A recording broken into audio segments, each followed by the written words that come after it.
Hi friends, welcome to AKRE designs. இதுக்கு முன்னாடி வந்து நம்ம ஸ்டோன் செயின் எப்படி ஸ்டிச் பண்ணுறது அப்படின்னு பார்த்துருக்கோம். ஸோ அது ஒரு மெத்தட். இன்னொரு மெத்தட் வந்து எப்படி ஸ்டிச் பண்ணுறது அப்படின்னு சொல்லி இன்றைக்கி பார்க்கலாம். ஸோ அதுக்காக ஸ்டோன் செயின் எடுத்திருக்கேன். இந்த மாதிரி ஸ்ட்ரைட்டாக ஒரு லைன் ட்ரா பண்ணியிருக்கேன். இந்த லைனில் தான் வந்து ஸ்டிச் பண்ண போகிறேன். இது வந்து நான் க்ளூ போட்டு ஒட்டாமல் தான் வந்து ஸ்டிச் பண்ணுறேன். இதுக்கு முன்னாடி போட்டதும் நான் ஒட்டாமல் தான் பண்ணேன். ஸோ அதுக்காக நார்மல் த்ரெட்டுக்கு யூஸ் பண்ணுற அயன் நீடில் எடுத்திருக்கேன். இதுக்கு முன்னாடி வந்து காட்டன் த்ரெட்டில் ஸ்விங் த்ரெட்டில் எப்படி ஒர்க் பண்ணுறது அப்படின்னு பார்த்தோம். இன்றைக்கி வந்து சில்க் த்ரெட் வச்சு எப்படி ஸ்டிச் பண்ணுறது அப்படின்னு பார்க்கலாம். ஸோ அதுக்கு வந்து எல்லோ கலர் சில்க் த்ரெட் எடுத்திருக்கேன் நான்.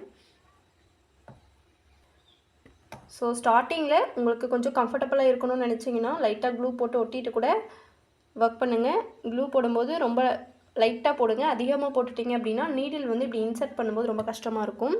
சில்க் த்ரெட் வந்து டபுள் ஸ்ட்ராண்ட்ஸாக நான் எடுத்திருக்கேன்.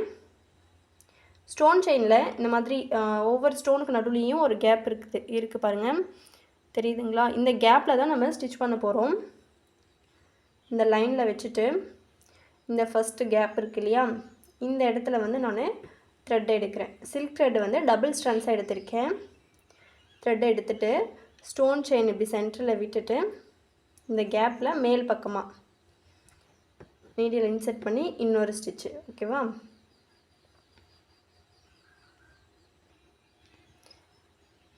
மேலே ஒரு ஸ்டிச் போட்டாச்சா?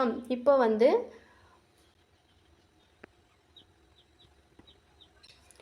பாருங்கள், ஃபஸ்ட்டு இதுக்கு முன்னாடி பார்த்த வீடியோவில் இப்படி போட்டு பட்டன் ஹோல் ஸ்டிச் மாதிரி இப்படி ரிவர்ஸ் வந்து அடுத்த ஸ்டிச் போடுவோம். இங்கே வந்து ரிவர்ஸ் வர மாட்டோம். மேலே ஒரு ஸ்டிச் போட்டிங்களா, அப்படியே பக்கத்தில் அடுத்த கேப்புக்கு கண்டினியூ பண்ணி ஒரு ஸ்டிச். ஓகேவா?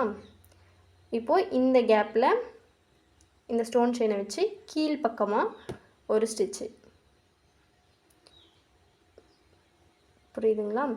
அடுத்து மறுபடியும் இப்படி பக்கத்தில் அடுத்த ஸ்டோனுக்கு நேராக அடுத்த கேப்புக்கு நேராக ஒரு ஸ்டிச்சு, மறுபடியும் மேல் பக்கமாக ஒரு ஸ்டிச்சு. ஸோ இதே மாதிரி தான் கண்டினியூ ஆகும். இந்த ஸ்டிச்சு எப்படி இருக்கும்னா, இந்த இடத்துல ஸ்டார்ட் பண்ணுறோம் அப்படின்னா இப்படி மேலே போய் மறுபடியும் இப்படி பக்கத்தில் வந்து இந்த மாதிரி பா போட்டோம்னா இப்படி இருக்கும். அது அப்படியே கண்டினியூ ஆகிற மாதிரி இந்த ஸ்டிச் இருக்கும். இந்த ஷேப்பில் தான் இருக்கும் இந்த ஸ்டிச்சு. ஸோ இப்போது நீடில் மேலே இருக்குது, த்ரெட்டு மேலே இருக்குது இல்லையா? இப்போது அடுத்து பக்கத்து கேப்பில் ஒரு ஸ்டிச் போட்டு திரும்பவும் இந்த ஸ்டோனை வச்சு கீழே ஒரு கேப்பில் ஒரு ஸ்டிச் போடணும். ஸோ இதே தான் ஃபுல்லாக கண்டினியூ ஆகும். வீடியோவை இப்படியே ஸ்கிப் பண்ணிடாதீங்க. இதுக்கு அடுத்த ஒரு ஸ்டெப் இருக்குது. ஸோ ஃபுல்லாக பாருங்கள்.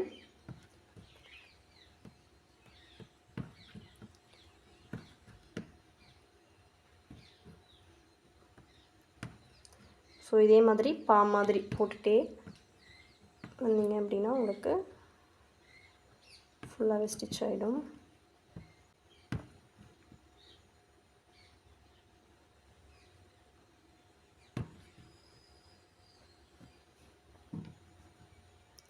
இப்போது ஃபுல்லாக ஸ்டிச் பண்ணியாச்சா?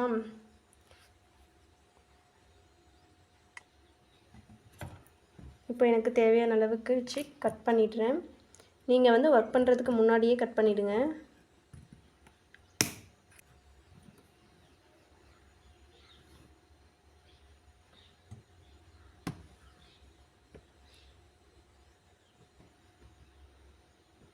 ஸோ இங்கே வரைக்கும் முடிச்சிருக்கோம் இல்லையா? இப்போது இதை சுற்றி அவுட்லைன் போடுங்க. செயின் ஸ்டிச் வச்சு நார்மல் செயின் ஸ்டிச்சை வச்சு இது ஃபுல்லாகவே அவுட்லைன் போடுங்க.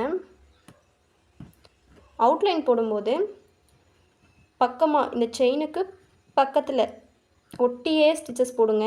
கொஞ்சம் தள்ளி போட்டிங்க அப்படின்னா அந்த செயினை விட்டு நீங்கள் போடுற இந்த செயின் ஸ்டிச் வந்து தள்ளி வந்துடுச்சு அப்படின்னா உங்களுக்கு பார்க்க நல்லா இருக்காது. ரெண்டுத்துக்கும் ஒரு கனெக்ஷன் இல்லாத மாதிரி இருக்கும்.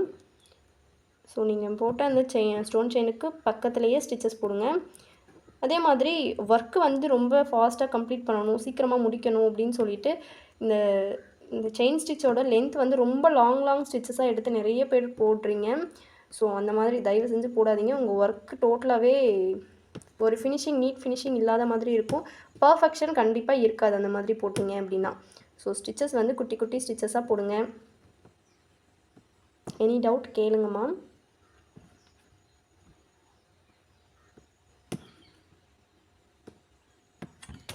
ஆரி ஒர்க்கில் இன்ட்ரெஸ்ட் இருக்க யாராவது என்னோடய கிளாஸில் ஜாயின் பண்ணணும் அப்படின்னு நினச்சிங்கன்னா ஸ்க்ரீனில் தெரிகிற நம்பருக்கு காண்டாக்ட் பண்ணுங்கள். கிளாஸ் டீட்டெயில் சொல்கிறேன்.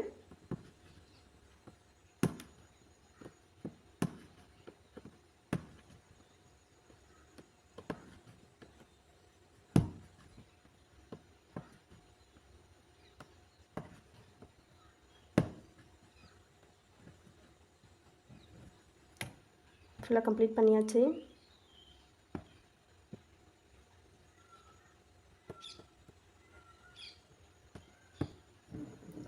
பாருங்கள் ஃபுல்லாக முடிச்சாச்சு. ஸோ இதை வந்து ஷேக் பண்ணி பாருங்களேன். இப்படி அசைச்சிங்க அப்படின்னா அது கொஞ்சம் கூட ஷேக் ஆகாது. அந்தளவுக்கு ஸ்ட்ராங்காக இருக்கும் ஸ்டிச்சஸு. தேங்க்யூ.